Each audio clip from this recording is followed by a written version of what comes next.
अस्सलाम वालेकुम।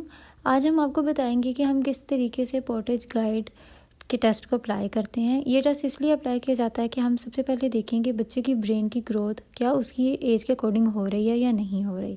इसमें 5 डोमेन्स होती हैं। बच्चे की सोशलाइजेशन को चेक करना, उसकी लैंग्वेज को चेक करना, उसके कॉग्निटिव को, मोटर को और सेल्फ केयर को चेक करना होता है।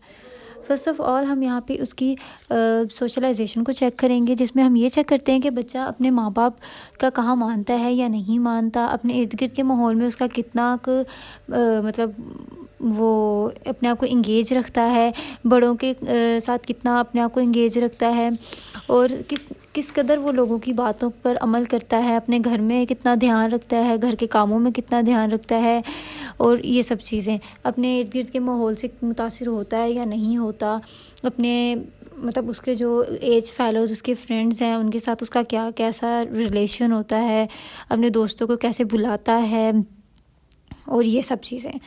इसके अलावा हम इसमें ये देखेंगे कि बच्चा अपने जो काम है घर के कामों में अपनी माँ का हाथ बढ़ाता है या नहीं, या माँ के कहे बगैर वो किसी से सलाम लेता है या नहीं, अपने बड़ों को सलाम करना, अपने हम उम्र बच्चों के साथ खेलना, बातें करना, ये सब चीज़ों में वो अपने आप को इंगेज करता है या नहीं करता। उसके अलावा अगर उसको वॉशरूम जाने में कोई प्रॉब्लम हो रही है तो क्या वो अपनी मदर के साथ इस चीज़ को शेयर करता है या नहीं शेयर करता। इन सब चीज़ों को हम इसमें देखते हैं। इसमें हमारी एज की डोमेन्स हैं, जिसमें हम देखते हैं कि भाई मतलब 1 से 2 साल के बच्चे में क्या, 0 से 1 साल के बच्चे में ये चीज़ें होनी चाहिए और ये तकरीबन 5 से 6 साल तक बच्चे तक हम इसको लेकर चलते हैं। उसके अलावा हम इसमें बच्चे की लैंग्वेज को देखते हैं कि बच्चा जो है सवाल करता है या नहीं करता। जैसे बच्चे हाँ ना में जवाब देते हैं, क्या वो जवाब देता है या नहीं देता। अगर उसको वॉशरूम जाना है तो क्या वो अपनी मदर से कहता है कि हाँ मैंने वॉशरूम जाना है, मुझे वॉशरूम लेकर जाओ, या इस टाइप के छोटे छोटे अल्फाज जो एक बच्चा जो है इस्तेमाल करता है, क्या वो बच्चा इस्तेमाल कर रहा है या नहीं कर रहा। इससे हमें पता चलता है कि बच्चे की लैंग्वेज ठीक है या नहीं है। जैसे कि एक बच्चा जो है वो बोलता है कि मतलब आप कहाँ जा रहे हो, आप क्या कर रहे हो, ये कौन है या ये कौन नहीं है।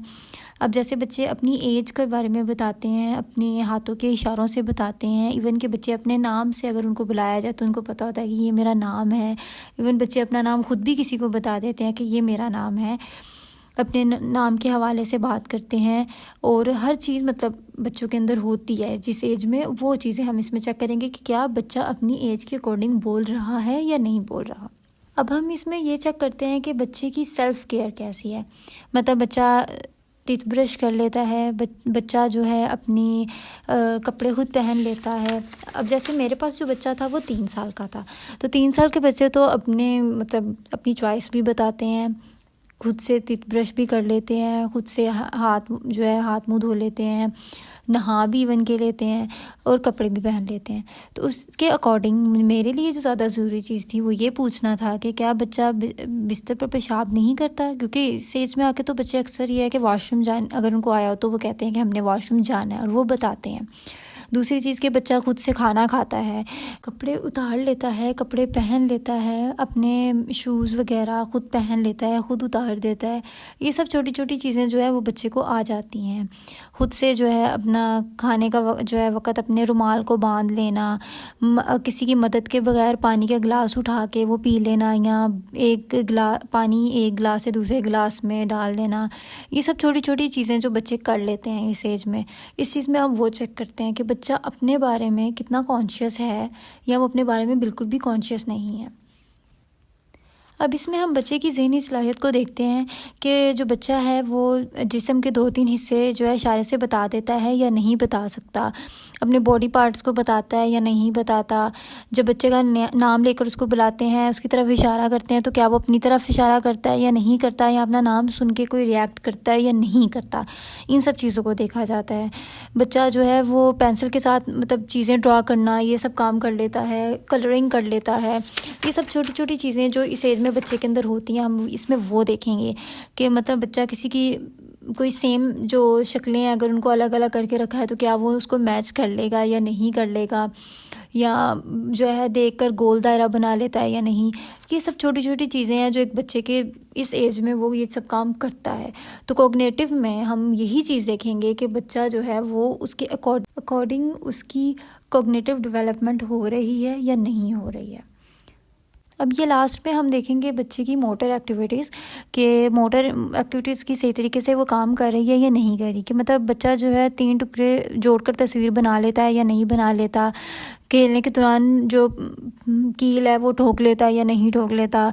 उसके अलावा मतलब खुद से अपने सॉक्स को पहन लेना, खुद से अपने शू लेसेस बंद कर लेना, ये सब चीज़ें छोटी छोटी काम बच्चे को आते हैं या नहीं आते हैं। खुद से चेयर के ऊपर चढ़ के बैठ जाना, चेयर से नीचे उतर जाना, स्टेयर्स चढ़ना, बटन को बंद करना, किसी अपनी जैकेट की ज़िप को खोल लेना, अपनी जैकेट को हैंग करके उसकी जगह पे रखना, या टेबल के ऊपर चीज़ों को रखना, अपने ब्लॉक्स, अपने जितने भी उसके टॉयज़ हैं उसको उसकी बास्केट में रखना। ये सब छोटी छोटी चीज़ें इसकी मोटर एक्टिविटीज़ काम कर रही हैं या नहीं कर रही, इसमें हम बेसिकली उस चीज़ को चेक करते हैं। अब सारा कुछ चेक करने के बाद हमने यहाँ पर अपनी स्कोरिंग शीट ले लिया, और स्कोरिंग शीट में हम यहाँ पर वो वाले चीज़ें लिखेंगे जो इनकरेक्ट आ रहे हैं। हम सारे इनकरेक्ट वाले जो भी नंबर्स होंगे वो यहाँ पर ऐड कर देंगे। जैसे कि इसमें अलग अलग डोमेन्स बनी हुई हैं, और सब डोमेन्स में जोन से इनकरेक्ट हमारे पास आंसर्स आए हैं उसके नंबर हम इधर अपनी शीट में लिख लेंगे। उसके बाद ये बच्चे की क्रोनोलॉजिकल एज है, ठीक है, जो हम निकालते हैं। जैसे कि हम उसकी जो डेट ऑफ असेसमेंट है और डेट ऑफ बर्थ है उसको लेकर, और हम उसकी क्रोनोलॉजिकल एज जो है उसको निकाल लेते हैं। अब हम अपनी जितनी भी इनकरेक्ट आइटम्स हैं उनको हम एफएल में जो है इकट्ठा करके लिख देते हैं। उसके बाद हम जो टोटल है उसको हम माइनस करते हैं एफएल के साथ, और हमारे पास सम आ जाता है, सम स्कोर आ जाता है। अब उसके बाद हमने यहाँ पे अपना निकालना है स्कोर, और स्कोर को निकालने के लिए हम ये वाला फॉर्मूला लगाएंगे कि हम सम को डिवाइड करेंगे टोटल के साथ और मल्टीप्लाई करेंगे 12 के साथ, हमारे पास स्कोर आ जाएगा। अब एंड पे हमने यहाँ पे अपने पास निकालने हैं एज, और एज को निकालने के लिए हम जो है सबसे पहले क्या करते हैं, जितने भी स्कोर हैं हम उन सबको प्लस करते हैं, और उसके बाद हम उसको डिवाइड कर देते हैं 12 के साथ, और इस तरीके से हमारी जो एज है वो निकल आती है।